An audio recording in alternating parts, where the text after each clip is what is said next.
नमस्कार दोस्तों, election expenditure monitoring अर्थात निर्वाचन व्यय अनुश्रवण के इस चौथे और अंतिम प्रशिक्षण वीडियो में आपका स्वागत है। आपके साथ मैं हूं अमरेश कुमार, वरीय कोषागार पदाधिकारी, वीरपुर, सुपौल।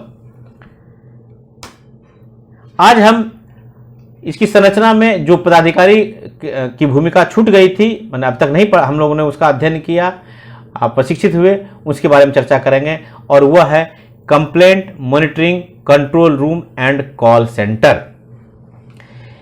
ये जो कंट्रोल रूम है, जो शिकायत के अनुश्रवण के लिए ये कंट्रोल रूम है और कॉल सेंटर है, इसकी स्थापना जिला स्तर पर की जानी है। इसमें टेलीफोन होगा जो डेडिकेटेड इसी कंप्लेंट के लिए होगा। इसका व्यापक रूप से प्रचार प्रसार किया जाता है। ये 24 घंटा और 7 दिन काम करता रहेगा और डेट जो ही इलेक्शन की घोषणा होगी उस तारीख से लेकर के इसको काम करना है। इसमें आम जनता चुनाव से संबंधित करप्ट प्रैक्टिसेस यानी भ्रष्ट आचरण की शिकायत कर सकेंगे। अपने व्यक्तिगत समस्या के समाधान के लिए इसमें सूचना नहीं देंगे। इसके इंचार्ज एक वरीय पदाधिकारी होते हैं जिनका 2 कर्तव्य है। पहला कि जो भी फोन पे उनको कंप्लेन आता है वो कंप्लेन को स्वीकारना, रिसीव करना और उसको दर्ज कराना। और दूसरा कि कंप्लेन जिस भी पदाधिकारी से संबंधित है, जैसे फ्लाइंग स्क्वाड से संबंधित है या एयू से संबंधित है या जिससे भी संबंधित उनको ऐसा लगता है, तो वो उसको इस कंप्लेन को फॉरवर्ड करेंगे। यानी मात्र शिकायत दर्ज कर लेने से ही काम नहीं होना है। शिकायत दर्ज करने के बाद संबंधित पदाधिकारी को इसके समाधान के लिए उनको फॉरवर्ड करना है। इसके अंतर्गत एनेक्सर B13 के तहत एक कंप्लेंट रजिस्टर को संधारित करना है और इसमें जो कोई भी सूचना आती है, कंप्लेंट की सूचना आती है, उस सूचना को समय और तिथि इत्यादि के संदर्भ में देते हुए दर्ज करना है। और एनेक्सर B13 में वो सारे चीजें दी हुई हैं, सारे कॉलम दिए हुए हैं, उसको करना है। अगर यह एक्सपेंडिचर यानी व्यय से संबंधित सूचना है तो इसको फ्लाइंग स्क्वाड को और व्यय प्रेक्षक को इनको भेजेंगे। यदि मॉडल कोड ऑफ कंडक्ट अर्थात आचार संहिता के उल्लंघन का मामला है तो उसकी कॉपी सामान्य ऑब्जर्वर को भी जरूर देंगे, यानी आरओ को भी देंगे और सामान्य ऑब्जर्वर को भी देंगे। एक बात ध्यान रहे, इस कंप्लेंट मॉनिटरिंग कंट्रोल रूम और कॉल सेंटर में काम करने वाले पदाधिकारी कर्मी और ध्यान रखें कि व्यय प्रेक्षक महोदय और सामान्य व्यय प्रेक्षक महोदय दोनों समय समय पर इस पंजी का निरीक्षण कर सकते हैं, इसीलिए उनको अपडेट रहना आवश्यक है। दूसरा है media certification and monitoring committee MCMC and paid news. इसकी भी स्थापना जिला स्तर पर की जाती है।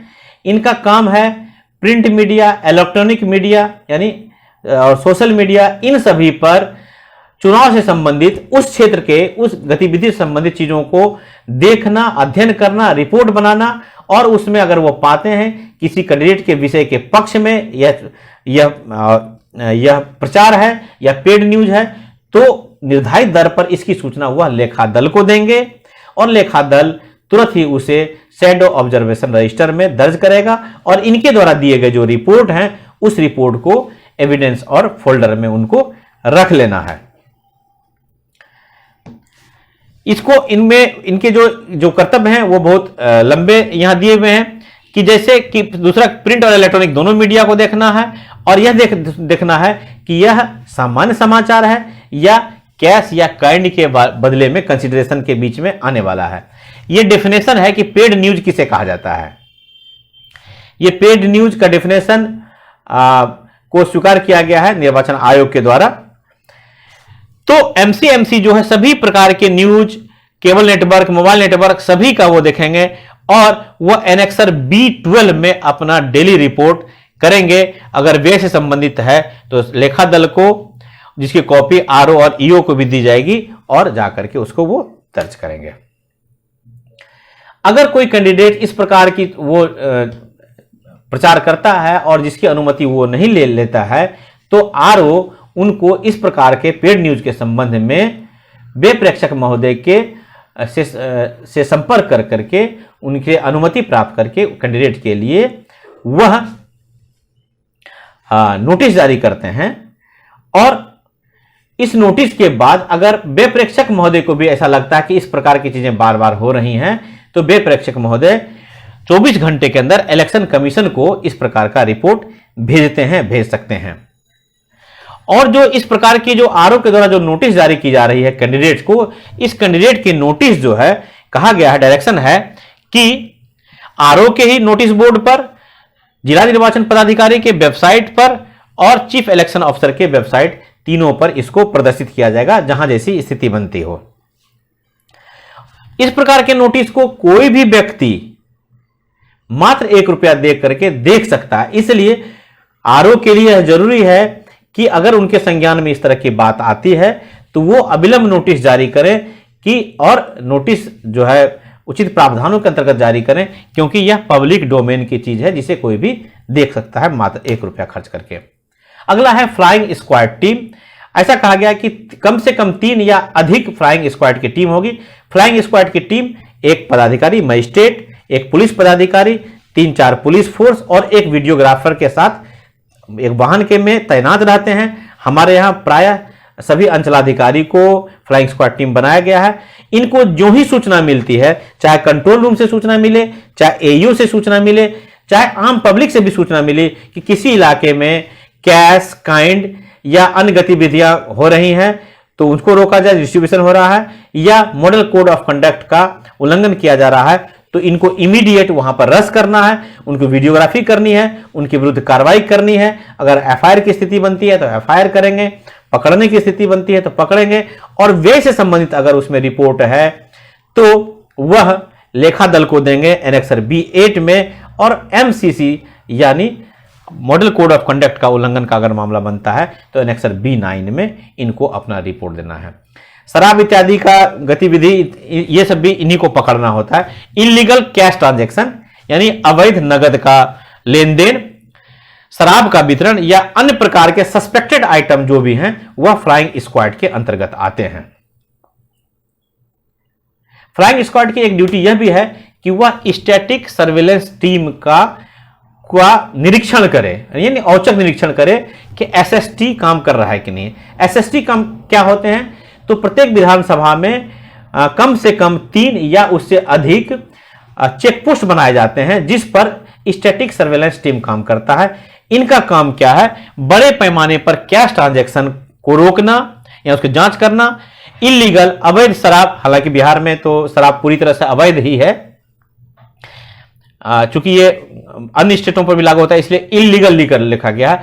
बिहार में तो लीकर ही, इलीगल नहीं भी देंगे तो लीकर इलीगल है। दूसरा, अनसस्पेक्टेड आइटम भी हैं, आर्म्स भी हैं। अगर इसका मूवमेंट होता है तो स्टैटिक सर्विलेंस टीम उसकी जांच करती है और इस संपूर्ण जांच प्रक्रिया की भी वीडियोग्राफी करानी होती है। दूसरी बात, यह कहा गया है, माना गया है, डायरेक्शन है कि एसएसटी टीम को एक तो सबसे पहले कि सभी महत्वपूर्ण सड़क पर होना चाहिए, दूसरा अपना लोकेशन चेंज करते रहना चाहिए। अगर एक ही जगह पर वो लोकेटेड होंगे तो इस प्रकार के जो बड़े पैमाने पर कैश ट्रांजैक्शन या शराब इत्यादि को कोई लेकर के आना जाना चाहता है तो उसे मालूम रहेगा कि उस मोड़ पर एसएसटी बैठी हुई है, तो वो कोई गांव का रास्ता ले सकता है। इसीलिए डायरेक्शन दिया हुआ है कि वो चाहे तो अपनी स्थान को बदल लेंगे ताकि लोगों के लिए सरप्राइज रहे। और एसएसटी अपना रिपोर्ट एनेक्सर B10 में एईओ को और लेखा दल को देते हैं। इन सब के ऊपर एक एक्सपेंडिचर मॉनिटरिंग सेल है जिसके द्वारा ही प्रशिक्षण कार्यक्रम इत्यादि आयोजित किया जाता है। इसका यह मॉनिटरिंग सेल है, यह कोषांग है, इसका गठन जिला निर्वाचन पदाधिकारी महोदय के द्वारा किया जाता है। इसमें एडीएम या एसडीएम स्तर के वरीय पदाधिकारी होते हैं जो लेखा के जानकार होते हैं और यह संपूर्ण इलेक्शन एक्सपेंडिचर मॉनिटरिंग का जो संपूर्ण सेटअप है उसमें समन्वय, उसके देखभाल इत्यादि का काम करते हैं कि सभी टीम अच्छे तरीके से काम करते रहें।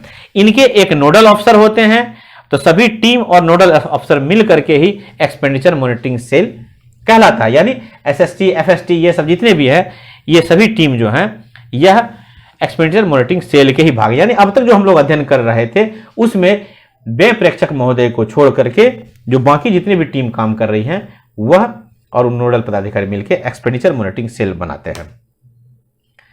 अब दो महत्वपूर्ण है, यद्यपि ये सुपौल जिले में नहीं है फिर भी जानकारी के लिए जानना जरूरी है।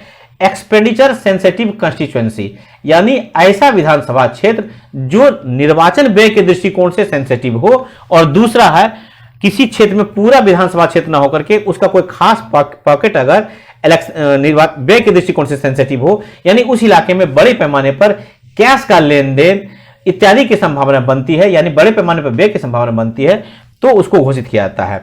तो पहले को भी यानी एक्सपेंडिचर सेंसिटिव कंस्टिट्यूएंसी की घोषणा ये सीओ के द्वारा, चीफ इलेक्शन ऑफिसर, मुख्य निर्वाची पदाधिकारी के द्वारा किया जाता है, और उसके अंतर्गत पॉकेट की घोषणा जो है वह व्यय प्रेक्षक महोदय के से सलाह मशविरा करके किया जाता है।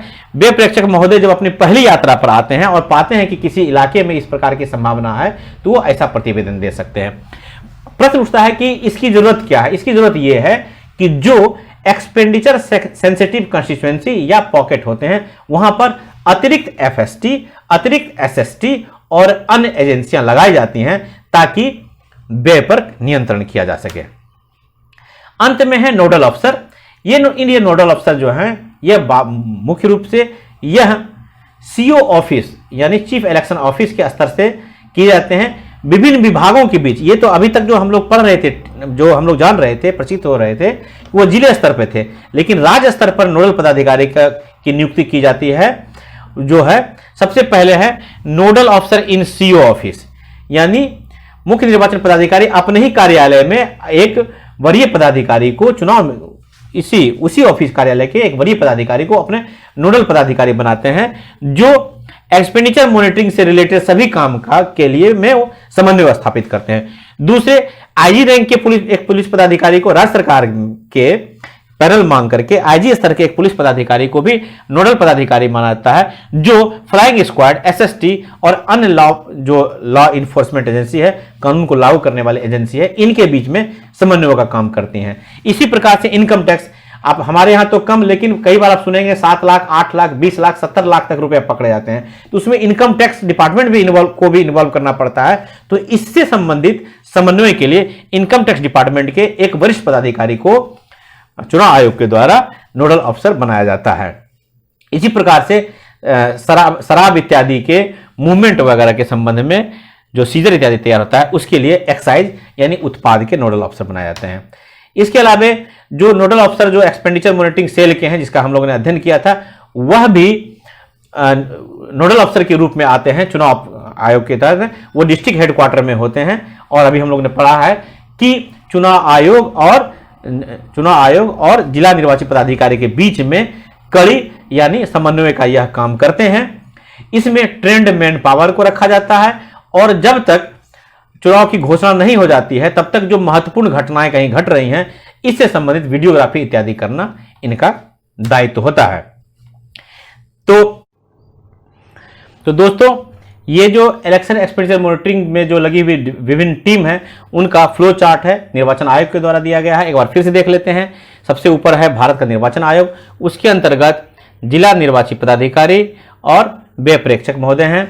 जिला निर्वाची पदाधिकारी के नीचे निर्वाची पदाधिकारी हैं, और जितनी भी टीम है, आपको ये डिस्प्ले में अच्छे से नहीं आ रहा होगा इसलिए बता दूं कि जितनी भी टीम है, चाहे एसएसटी हैं, एफएसटी हैं, वीएसटी हैं, एईओ हैं, ये सभी जो में केंद्रीय भूमिका अकाउंटिंग टीम की है, क्योंकि सारी सूचनाएं अकाउंटिंग टीम को आनी है, क्योंकि इलेक्शन एक्सपेंडिचर मॉनिटरिंग निर्वाचन व्यय अनुश्रवण का मुख्य कार्य क्या है कि सभी व्यय व्ययपंजी में आ जाएं, रिपोर्टिंग हो, अवैध धन का उपयोग नहीं हो, इसको सुनिश्चित करने के लिए अकाउंटिंग टीम की महत्वपूर्ण भूमिका होती है। तो दोस्तों, ये था इलेक्शन एक्सपेंडिचर मॉनिटरिंग पर हमारा चौथा और आखिरी वीडियो। मुझे आशा है कि यह आपको पसंद आया होगा, इससे आपकी जानकारी बढ़ी होगी, और इससे आप चुनाव कर्तव्य को बेहतर तरीके से निभा पाते हैं। हमें इजाज़त दीजिए। नमस्कार।